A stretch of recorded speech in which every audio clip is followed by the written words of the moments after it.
7 a.m. now. While our improving air quality may have come to a standstill this morning, we are tracking the wildfire smoke still settling in across the region. And we're live in the mobile storm tracker, taking a look at visibility on our roads. Nicole will be giving us an update next.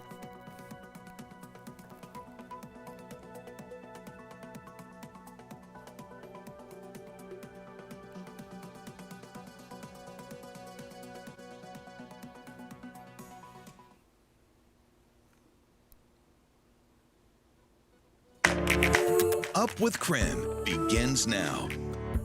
All right, 7 a.m. now, taking a live look outside this morning over downtown Spokane. I do believe this is live. I think this is a video look here, but still very hazy this morning across the region. Of course, we are waking up to the unhealthy air quality across the inland northwest. So thanks so much for being with us this morning. Smoke is still plaguing the inland northwest. We're seeing very similar air quality in Spokane compared to what we saw yesterday. Now, it has improved from earlier in the week. We are still at unhealthy air quality levels. So right now, we're looking at an air quality index that's at 168. Just yesterday, we did see our AQI improve by almost 100 points from Wednesday. But today, those numbers haven't really changed as much over the past 24 hours. Looking around the region now, we see that Medical Lake this morning is at 168. That is unhealthy. Post Falls also considered unhealthy with an AQI of 165. And experts say that you should still limit your time outside even as conditions improve. Looking over in Sandpoint, we are seeing similar levels in that unhealthy range with an AQI of 156. That number slowly inching towards that orange range. You can see it just getting closer. That would mean that air would be classified as unhealthy for sensitive groups instead. Of course, we're going to keep an eye on that as well. Moscow dropping into the very unhealthy zone last night. This morning, their air quality is better. It's still considered unhealthy as well with an AQI of 183 right now. All of these numbers and many more are easily available for any community right now. They're accessible. All you have to do is check in airnow.gov, and you can check your local AQI at any time from your own home. Monday, you can see really thick wildfire smoke. That's the day we reached the hazardous zone. By Wednesday, the smoke started to clear up just slightly in Spokane. While it was an improvement, still very unhealthy to be outside.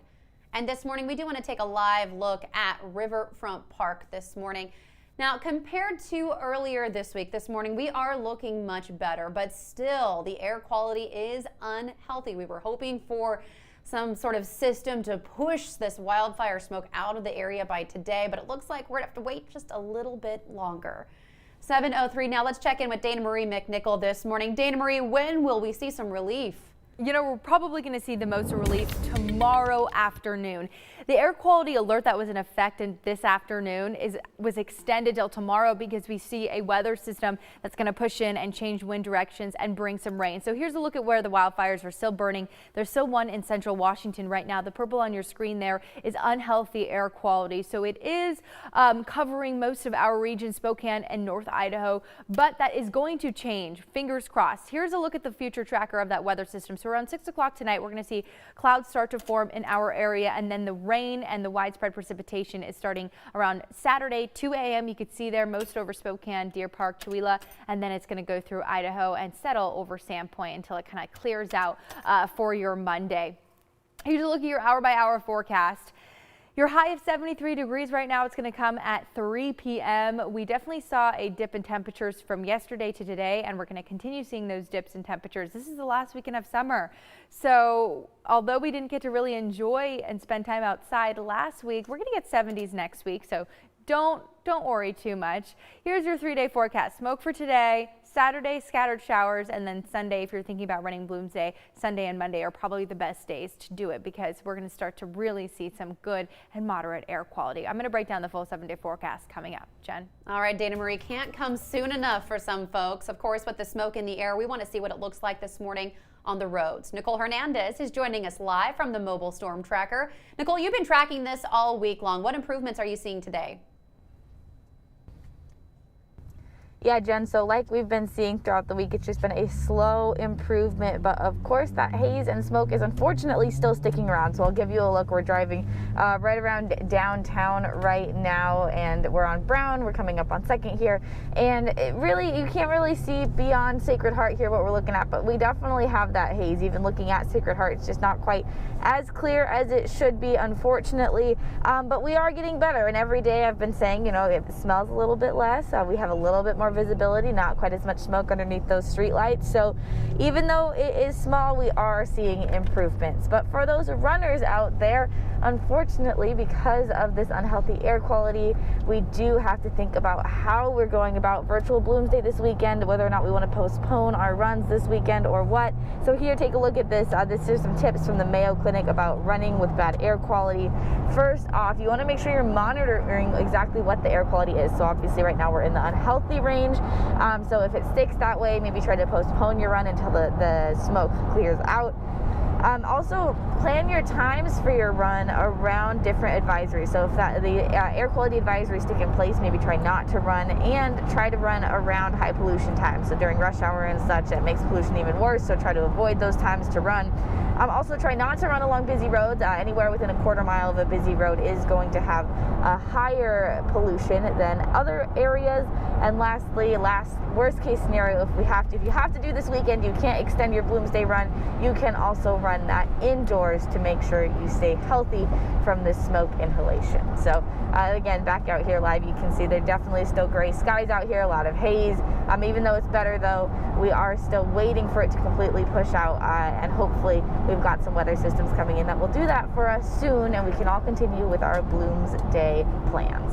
Live in Spokane, I'm Nicole Hernandez. Thank you very much, Nicole. Coming up on 7:07 now, it's time for your morning rush. More news in less time. MEAD School District has canceled classes today, all in-person and online classes being canceled now. And this is the 5th day in a row that it's been canceled due to the wildfire smoke in the air. The spokesperson for the district says that the classes will start on Monday, but it may be through remote learning. The school is continuing to hand out Chromebooks and offer hotspot options for students to start school remotely if they aren't able to start school in person on Monday. College basketball will play this winter. This week, NCAA leaders announced a start date of November 25th for the season. CBS Sports reports the date was picked because the majority of colleges have asked their students to remain at home after the Thanksgiving break. Now, that would help lower the risk of the coronavirus spread. November 25th was also picked due to all of the Thanksgiving weekend tournaments that are beginning around that time. And Gonzaga is in one of the Thanksgiving weekend tournaments as well. They'll play in the Orlando Invitational, which starts November 26th. For 8 years, Silverwood was the only theme park in the world to feature daily air shows for its guests. In 2021, the spirit of those shows will return in the form of a new stunt plane themed roller coaster. Yeah, you heard it there. Silverwood has announced a new roller coaster is headed to the theme park next year, and it's called Stunt Pilot. The ride promises a climb over 100 feet in the air, a near vertical dive, hairpin turns, and other features that simulate a flight throughout the air. The idea is a nod to Silverwood's air shows that they hosted back in the 1980s, and this is the first time in 10 years that the park has added a new roller coaster. That's your morning rush. More news in less time. Let us know what's happening in your neighborhood by using the hashtag UpWithKREM on social media. We will take a quick break. We'll be right back with more Up with KREM.